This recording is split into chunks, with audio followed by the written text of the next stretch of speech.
Kapamilya, tuloy po ang ating pagpilatis sa mga nag-a-apply para maglingkod sa inyo. Ilalatag po nila ang kanilang tugon sa sari-saring issue na may kinalaman po sa inyo para matulungan kayong pumili ng tamang kandidato ngayong halalan 2013. Kapamilya, maghaharap po ang mga kandidato sa pagka-mayor ng lungsod ng Muntinlupa. Tutok lamang po dahil baka ang issue po sa Muntinlupa ay issue rin sa inyong lugar. Ang unang kandidato sa harapan, kasalukuyang mayor ng Muntinlupa City. Maagang sumabak sa politika bilang SK chairman.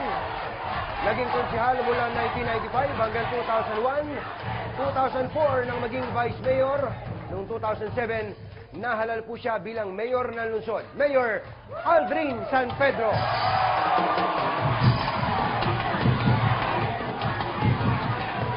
Ang makakaharap po naman niya ay veterano rin sa politika, naging vice-alcalde ng Muntinlupa 1989, naging mayor din siya mula 1998 hanggang 2007, Attorney Jaime Fresnedi.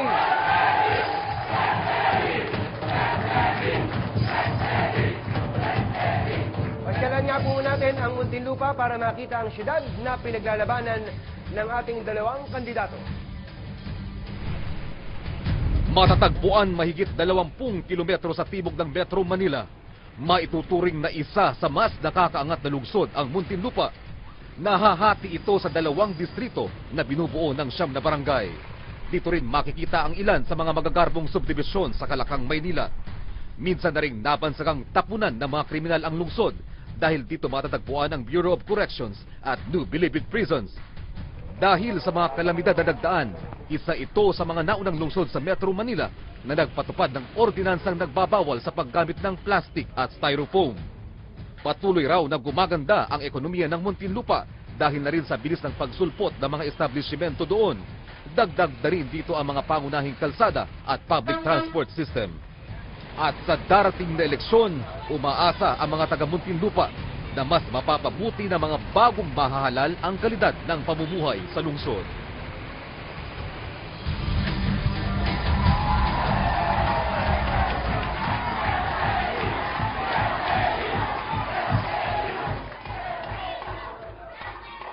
Kapamilya, sa bawat tanong na ibabato natin sa dalawang kandidato, bibigyan po natin sila ng 30 segundo para sagutin ang mga yan. Oras po na tumunog ang ating orasan, parang pinaka-warning, hudyat na po yan para tapusin ng mga kandidato ang kanilang sagot. Lahat po ng rebuttal o tugon ng isang kandidato sa pahayag ng katunggali ay bibigyan po natin ng 30 segundo rin po para po sa bawat isa. At unahin po siguro natin para maging mainit agad ang ating balitaktakan. Total, nandito po ang mga taga Muntinlupa at nandun sa kanilang mga lugar. Attorney Fresnedi, bakit po hindi dapat iboto ng mga taga Muntinlupa si Mayor Aldrin San Pedro? Well, pinakita ni Mayor Aldrin San Pedro na wala siyang pag-ibig o pagmamahal lalo na sa mga mahirap. Lalo na yung mga sa ospital ng Muntinlupa ay umiiyak dahil minsan ang pasyente pa ang bumibili ng gamot at minsan hinahanapan pa sila ng deposito para sila tanggapin sa ospital ng Muntinlupa. Mayor Aldrin, bakit po hindi dapat makabalik ng City Hall si Mayor Fresnedi? Binigyan na po natin ng 9 na taon siya bilang mayor. Matagal ho natulog ang Muntinlupa. Hindi ho napapansin. Ngayon po, nakita natin yung tunay na pagbabago, tunay na asenso. Ano pa po ang gagawin niya? Ano pang pagbabago ang gagawin niya? Binabago na ho namin ang Ako po ay makikisuyo lang muna sa ating mga kasama dito, no? Medyo hinay-hinay lang dun sa ating mga kapanalig dito para sa gayon mas maunawaan natin ang ating talakayan dito. Okay. Attorney Fresnedi, nabanggit po niyo yung hindi siya umiibig sa mga mahihirap. Ano po ba yung masamang ginawa ni Mayor para mapatunayan yung hindi niya mahal ang mga mahihirap na Muntinlupa? Well, katulad nga ng aking binanggit ay marami ang umiiyak sa ospital ng Muntinlupa na sila pa ang bumibili ng mga gamot. At minsan ay hinahanapan sila ng deposito para sila ay tanggapin sa ospital ng Muntinlupa. Alam po ninyo, nung panahon po nila, ang pasyente po noon ay nasa 12,000 lang. Ngayon po, ang pasyenteng siniservisyohan ng ospital ng Muntinlupa is 50,000. Nilagyan po namin ang sistema. Nung panahon po kasi nila, pag nagpagamot ka sa ospital ng Muntinlupa, pwede kang makakuha ng 100% discount kung meron kang kakilala sa munisipyo. Eh, paano po naman ang lahat ng mamamayan ng Muntinlupa ay walang kakilala sa munisipyo? Nilagyan po namin ang sistema. Dito ho namin in-introduce yung aming green card o yung health card. Ngayon po, 35,000 na residente ng Muntinlupa ang meron ng health card. Pantay-pantay na pagtingin. Hindi kinakailangan may connection sa munisipyo para makakuha ng benepisyo.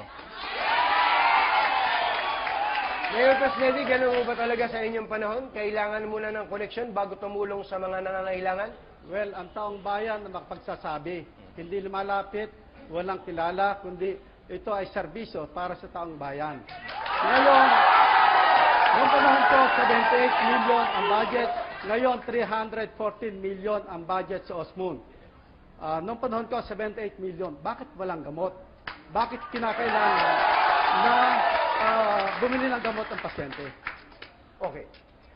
Ang isa po sa pinakamalaking issue ngayon sa Muntinlupa, mamaya po patatanungin natin ang ating pong mga kababayan doon, ay ang issue po ng katiwalian. Kayo po ay nakadilaw, kayo po ay taga-Liberal Party. Yes. Kayo po, Mayor, ano pong partido po? Una po. Sa una po kayo. Okay. Ang gusto ko po malaman, ang pagpa-file po ba ng mga kaso laban kay Mayor Aldrin, patawarin niyo ko sa termino, pakana po ninyo? Well, ang nag-file po ng kaso laban sa ating mayor ay empleyado niya, inappoint niya bilang pinuno ng Secretariat ng BAC, Abel Sumabat ang pangalan. Siguro, at inamin ni Abel Sumabat na siya ay bagman ng Mayor San Pedro. Siya siguro ay merong silang hindi pagkakaunawan, kaya ikinatan niya yung mga nangyari noong panahon ng Mayor San Pedro. Bago ko lang po pasagutin si Mayor, bibigyan ko po kayo ng 60 seconds doon dito, dahil 30 seconds po bibigyan ko sa inyo. Ang sinasabi niyo po ba, corrupt si Mayor? Well, yon ang sang-ayon sa dokumento. Dahil merong siyam na po at siyam na kaso ang Mayor sa Ombudsman na ngayon ay iniimbestiga ng Ombudsman. Okay, magbigay po kayo ng halimbawa, meron po tayo 18 seconds pa sa inyo. Mga ghost projects at ghost purchases, ghost deliveries. Mga proyekto, kaya dumami ang mga kaso niya ay dahil hindi siya nag-comply sa procurement law. Okay. Mayor Aldrin, pakisagot nga po ninyo yun. Alam po ninyo, nung pag-upo ko, 2007, barely a month nung maupo ako, sinalubong agad ako ng kaso na sila ang nag-file. So lahat po ng aligasyon, overpricing, ghost employee, pero lahat po yan, during my first term, inabsuelto ng ombudsman. Pero dire-diretso pa rin ang pagpa-file ho nila. Minsan nga po, hindi ko alam na may i-file sa akin, sila nasa lansangan at sinasabing, next week, merong ipapile na kaso bago laban si Mayor Aldrin. So pakana po nila, ang gusto nilang gawin, dinedemolize ako sa paningin ng tao.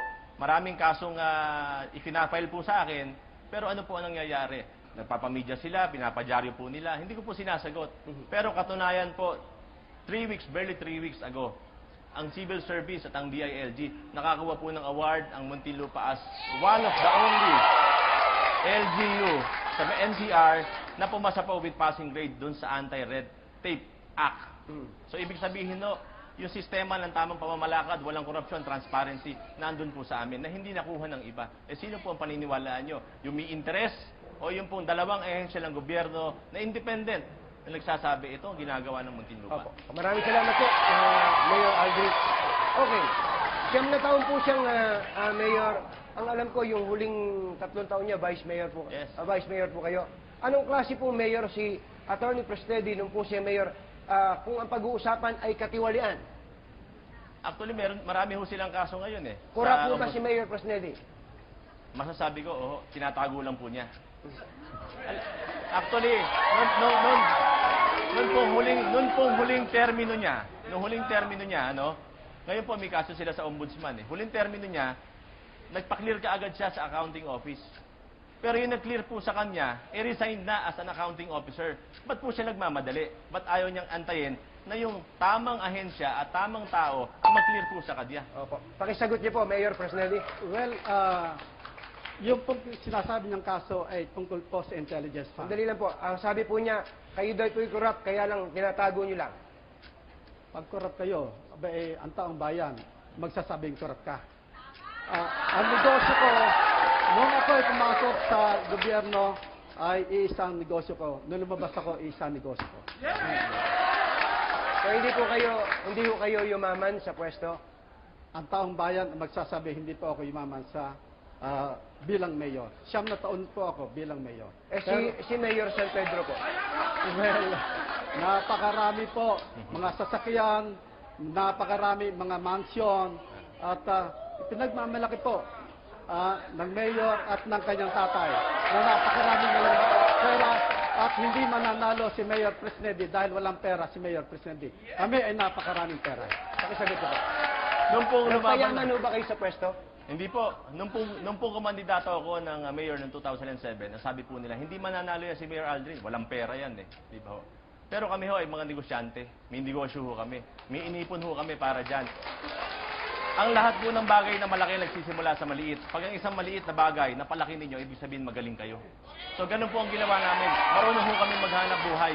Legal, hindi ho kami nangaargabyado.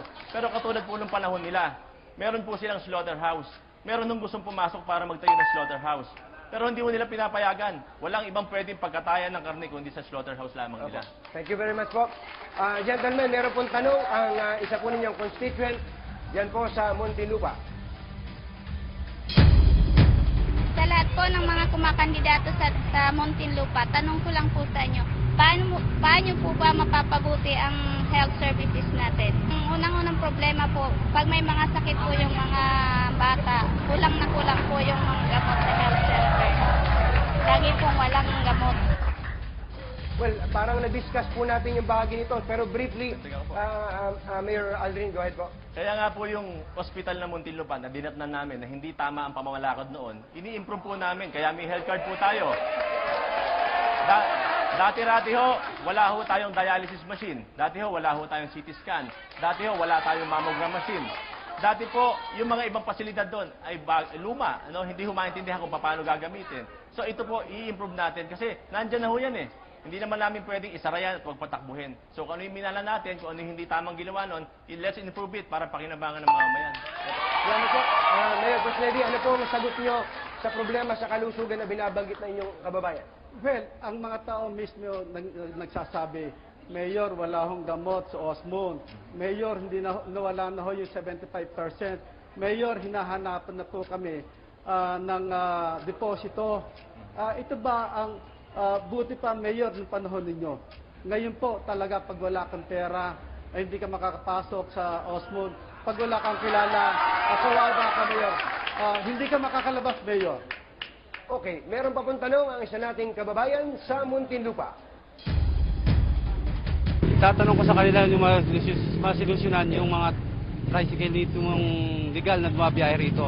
Kasi marami rito kolorum. Sila nagsisimula ng mga abala eh. Katulad ng pagkukuha ng pasahero sa walang tamang lugar.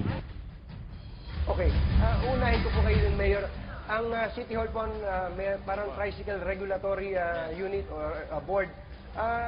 Kung may kolorum po, napabayaan ho ba to o ano po ang dahilan? Bakit dumami? Paano po kasi 7 years ago, nung una nag-issue ng prangkisa ang local government, issue lang po sila ng issue para ma-accommodate. Pero nagbibigay po sila ng prangkisa sa isang samahan, wala naman pong linyang dapat puntahan. Diba? So dumami ng dumami, nagbalon ho kami into 7,000 na mga tricycles. So nung mag-expired po ito, last year, tinagalan po namin, pinag-aralan talaga namin kung sino yung nararapat na mabigyan po ng prangkisa. Yung pong 7,000 namin ngayon, na-trim down po namin to into 5,000 na tricycles. At patuloy pa ho namin tinitrim down kung sino yung mga kwalipikado lamang ng mga operator ng tricycle ang dapat bigyan. Thank ng you very much prangkisa. po. Thank you po. Mayor Fresnelli, kayo rin yata may kasalanan sa tricycle eh. Parang yun ang gusto. Parang ganun. Ganun po, sila po unang nagbigay eh. Pati sa Pinabayaan tricycle. nila. Mayor. Okay, nagdadaan po sa City Council ang pag-credit ng mga asosasyon. Yung pong mga konsihal na nag-approve noon, siya ho ang konsyal niya ngayon. Yung pong franchise, wala pong bayad yun. Ngayon may bayad. Nag-expire na po ang franchise. Bakit hindi nila ibinibigay ngayon? Pinipili po kasi nila. Tinatakot nila ang mga samahan. Ano po? Meron pa pong tanong ang ating kababayan sa Muntinlupa. Mamaya na, ako muna magtatanong. Oh, yan. Sige, go ahead. Sana po na makatulong po sa lakas ng mga tao dito na sa traffic po, lagi po traffic po. Tuwing hapon, minsan po may sa umaga. Kaya po yung mga bata dito po, lagi po nalilig. Traffic, oo nga. Ang dami kong reklamo sa traffic na araw-araw sa 2x2. Doon po sa may Alabang.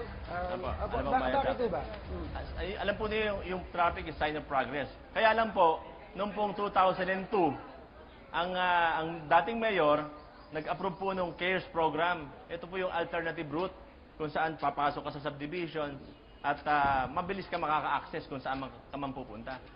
Inaabot po na 10 taon during his term, hindi ho napatupad. Bakit po? Mahina ang political will. Pero ngayon po meron na ho kami binuksan din po sa Bule, yung Concepcion Road. And this April, yung amin pong access road sa Soldiers Hills, going to Pleasant Village, going to Phil and Best, ay bubuksan na po. Mayor Kusnedi, sa traffic.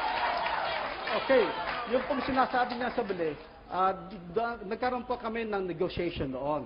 Pero unfortunately, yung pong may-ari ng lupa ay ibenta yung nasabing lupa. At yung pong sinasabing 10 years, 9 years lang po ako mayor.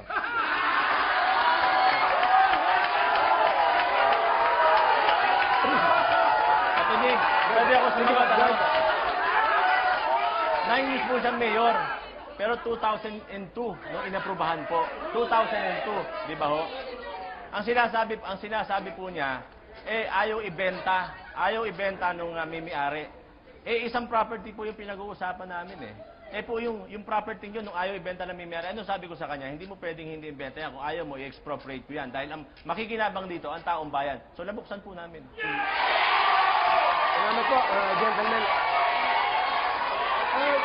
Mayor Kusnedi, yung po bang D.L. Cervantes kilala ninyo? Opo. Sino ba si D.L. Cervantes sa buhay ninyo? Well, isa po siyang contractor. Siya po ay kasama namin sa church. Member po namin sa church. Opo. Isang contractor. Pero siya po ay naging contractor ng City Hall noong panahon po ni Mayor Bunyi. Doon po siya nagsimula. Opo. Pero ang balita ho namin, puro siya nakakakuha ng kontrata sa City Hall noong panahon nyo? Well, lahat po ng kontrata noon ay nagkakaroon po ng bidding. Kaya po, wala akong nademanda na nagkaroon ng rig bidding. Unlike ngayon, ang lahat ng kaso ay rig bidding. Okay. Alam nyo, hinihimay ko po yung reklamo, Mayor San Pedro, tungkol po sa inyo, nung inyong dating tao. Medyo, in fact, siya po ay nasa witness protection program. Medyo plunder po ang pinail na kaso sa inyo. Gusto ko po malaman, paano makapag nanakaw ng pera ng bayan kung walang permission ng mayor, kung tao po ninyo yun nandun sa Ganito po ang nangyari sa kanya. Palibasa siya po ang head doon ng Back in Awards Committee. At itong empleyadong to, hindi po sa akin nagsimula to. Nagsimula pa ho ito sa kanila. So napa-assign po to sa Back in Bids and Awards Committee. Itong taong to, siya ho ang namamahala noon. Ang problema po dito, nalulung ho sa casino. Maraming nilokong suppliers, maraming nilokong tao. Even suppliers coming from Makati. Nagpupunta na po sa amin. At nakikita namin, hindi na nagiging maayos ang trabaho. So sabi ko sa kanya, it's either you resign o ididemanda ka namin. Opo. Ang sinasabi niyo po ba, nung pinagbantaan niyo didemanda, parang rest back lang ito? Ganun po ang nangyari. Alam po ninyo ang naloko ho niya in total sa mga suppliers. Hindi lamang sa Muntinlupa, kundi sa iba't ibang lugar. Umabot ho ng 52 million pesos. At siya po ngayon nakademanda doon sa amin sa korte ho sa Muntinlupa. Nagtataka po ako, etong taong to, maraming niloko ng mga tao. Supplier sa Muntinlupa, ang lungsod ng Muntinlupa, tapos sila nagpo-proteksyon. Akala ko ba matuwid na daan sila? Bakit yung mga taong gumawa ng kasalanan dito, pinoproteksyonan po nila? Opo. Isang sagot lang po yun. Go ahead po. hindi po tatanggapin ng Witness Protection Program ng DOJ kung hindi naniniwala doon sa akusasyon ni Abel Sumabat. Hindi po ako nagpapagkata, kundi ang gobyerno.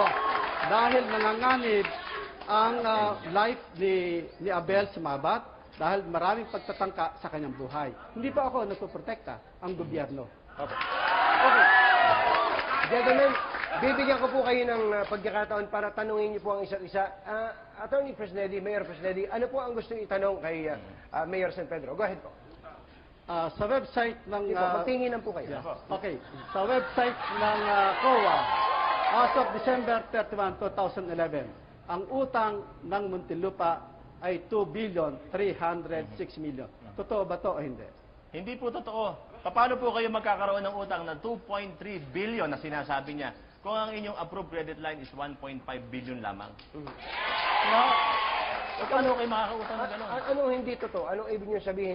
Nagsisinungaling si Mayor Fresnedi? Opo, nagsisinungaling po siya. Kausapin niyo po siya, no? Okay. Alam po ninyo, sinasabi ninyo na ang utang namin, ang utang natin ngayon is 2.3 billion. Yung pong inyong pamangkin na konsyal, si Allen Ampaya, isa siya sa nag-approve doon sa credit line, at the same time sa authority coming from the Sangguniang Panlunsod, na hanggang 1.5 billion lamang ang pwedeng utangin ko bilang mayor. Okay. Isang rebuttal, may lang. Okay. Pag sinabi natin utang, hindi lang sa bangko. Pati mga suppliers, BIR, mga contractors, at iba pang mandatory obligations ng city. Hindi lang utang sa bangko. Total liabilities is 2,306,000,000. Sige po, guys po. Maikling. Opo, hindi lang ho utang sa bangko yun, pati ho yung utang na inutang ninyo, na ako po ang nagbabayad. Kaya kung lumaki ng ganon. Hindi po niya sinasabi nung panahon po niya, ng ating dating mayor, ay nung panahon po niya, umutang din po sila. At meron po silang utang na ako po ang nagbabayad. Tapos ngayong panahon ko, bawal umutang. Sandali na po, gentlemen. Medyo kapos tayo sa oras. Mayor San Pedro, ano po gusto niyo itanong? Kausapin niyo po siya, si Mayor Fresnedi. Mayor Fresnedi, ninong ko po sa kasal. Ninong, binigyan po kayo po ay naupo 10 years bilang Vice Mayor, 9 years bilang Mayor.